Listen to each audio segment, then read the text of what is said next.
चैत्र गुढीपाडव्याच्या आपणा सर्वांना मनपूर्वक शुभेच्छा. व्हिडिओ लेट आला आहे त्याबद्दल सॉरी. तर आज आपण पाहूया मंचर परिसरामध्ये जी बजरंग दलाने किंवा बजरंग दलामार्फत जी यात्रा शोभेची यात्रा भरवली जाते ती खूप आणि खूप छान बघण्यासारखी असते.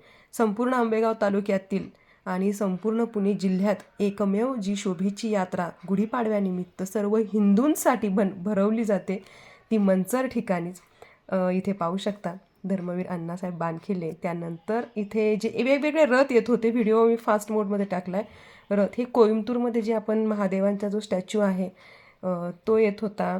पाठीमागून बजरंगी हनुमान येत होते आणि हे सर्व एकापाठोपाठ एक येत असताना जे अंगावर येणारे ते शहारे आणि हिंदू असल्याचा जो गर्व असतो ना तो खूप बघण्यासारखा असतो आणि भारावून जातं मन अगदी त्या गोष्टीने. आता तुम्ही पाहू शकता पुढे हा रथ जसे जसे पुढे येत होते तसे तशी लोकांची गर्दी पण खूप वाढत होती ते बघण्यासाठी. त्या ह्या गोष्टी आणि लहान मुलं तर ह्या सगळ्या गोष्टींना अशा आतुरतेने बघतात किंवा हे काय बाबा नवीन आहे हे पण त्यांना असं बघण्यासारखं असतं सगळं. आपल्यापैकी बरेचसे जर मंचर या ठिकाणी राहत असतील तर आपल्याला नक्कीच हे सगळं अनुभवायला मिळत असेल किंवा मिळालंही असेल. आता हे तुम्ही पाहू शकता किती छान ती रोषणाई होत असते आणि किती छान म्हणजे त्या गोष्टी एक हिंदू आपण असल्याची जाणीव करून देतात की हे सण हे सणवार ही संस्कृती ही आपली आहे आणि ही आपणच टिकवली पाहिजे.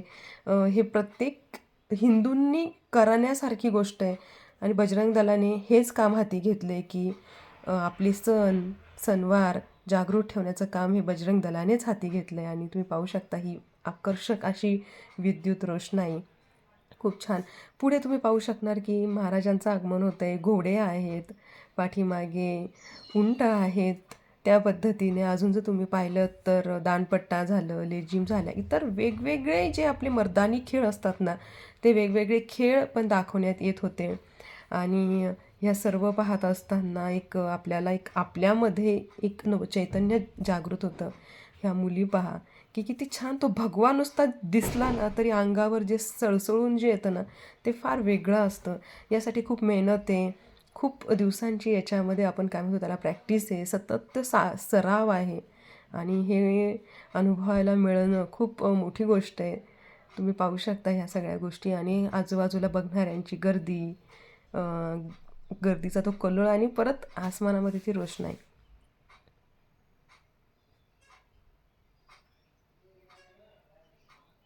या मुली जेव्हा हे खेळ खेळतात ना त्यावेळी त्यांच्यात एक वेगळाच एक उत्साह असतो आणि जे आपले पारंपरिक जे आपले खेळ आहेत किंवा पारंपरिक जे आपल्या प्रथा आहेत जसे की शिमग्या चालण्या किंवा वेगवेगळे अजून काय असतील ते आहेत ह्या गोष्टी, नंदी बैल आहे, या सगळ्या गोष्टी पारंपरिक पद्धतीने लोकांपुढे आणणं मांडणं ही पण एक तेवढीच मोठी गोष्ट आहे. आणि तरुणाईचा उत्साह तर इतका उत्तुंग असतो की त्यावेळेला सगळं भान विसरून गेलेले असतात की हे सगळे बघताना आपल्याला पण ते नवीन असतं की ह्या सगळ्या गोष्टी नवनवीन पद्धतीने आपणही पाहत असतो, शिकत असतो. आणि हे नंदी बैल, त्याच पद्धतीने अंगामध्ये रोमांच उठवतात आणि ते म्हणजे ढोल ताशा पथक.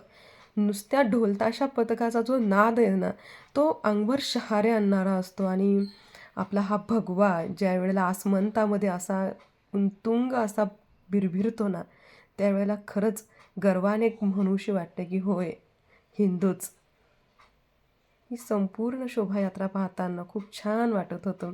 संध्याकाळची वेळ आणि ही आसमंत असा ह्या पूर्ण भगव्यामध्ये असा न्हावून गेला होता. ती वेगळीच मजा असते खरंच ना.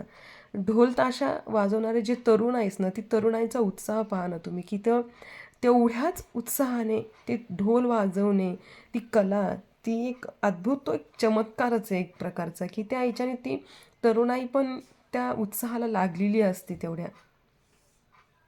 तो आवाज, तो तरुणाईचा तो एक ढोलांचा तो आवाज म्हणजे फार एक वेगळा असतो. ती एक वेगळ्या उत्तुंग भराची ती एनर्जी असते. तुम्ही पाहू शकता या मुलांना. बापरे! म्हणजे बघताना तो ढोल किती जड असेल, किती ती एनर्जी लागत असेल, पण सगळं काही विसरून फक्त आपल्या आणि आपल्या धर्मासाठी ही सगळी खटाटोप. आणि आता तुम्ही एक एक रथ आपण पाहूया. समोरून येते आहे ती बजरंग दलाने जे कार्य हाती घेतलं आहे म्हणजे ते गोमाता संरक्षणाचं. ही आपली गोमाता आणि वासरू. खरंच आहे, बजरंग दलाने आत्तापर्यंत खूप साऱ्या गायी कत्तल होण्यापासून वाचवल्या आहेत. त्यामुळे संपूर्ण बजरंग दलाला हॅट्स ऑफ आहे. आणि हे छोटे छोटे बजरंगी अंगावर पीठ फेकत होती. आपले रथ पाहू शकता तुम्ही सगळे. बाबासाहेब आंबेडकर त्याच पद्धतीने समोरून येत आहेत छत्रपती शिवाजी महाराज. महाराजांकडे पाहून असं वाटतं की महाराज होते म्हणून हे सण उत्साहाने साजरे करता येतात. आणि महाराजांचा जो छावा होता, या छाव्याने शिकवले की लढावं कसं. बाप्पा येत आहेत पाठीमागून. आणि ही जी छत्रीवाली जी माणसं होती ना, ह्यांच्यामुळे एक वेगळ्याच प्रकारची विद्युत रोषणाई तिथे आली होती आणि ते बघताना खूप छान असं वाटत होतं. नक्की या तुम्ही कधीतरी मंचरमध्ये गुढीपाडव्याला ही शोभायात्रा बघण्यासाठी आपणही नक्की आवर्जून या आणि पहा की हा केवढा मोठा उत्साह असतो. आणि हे वेगवेगळ्या प्रकारचे आपण बॅनर असतात की ते काहीतरी संदेश आपल्याला देतात.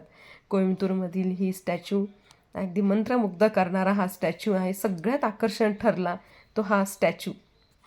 आणि बजरंगी हनुमान खूप मोठा होता, खूप मोठा.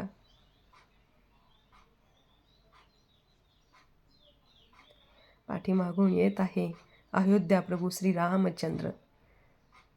आणि सगळ्यात शेवटी जेव्हा रथयात्रे समाप्त होण्यात आली होती त्यावेळेला पुढे पण कार्यक्रम होता.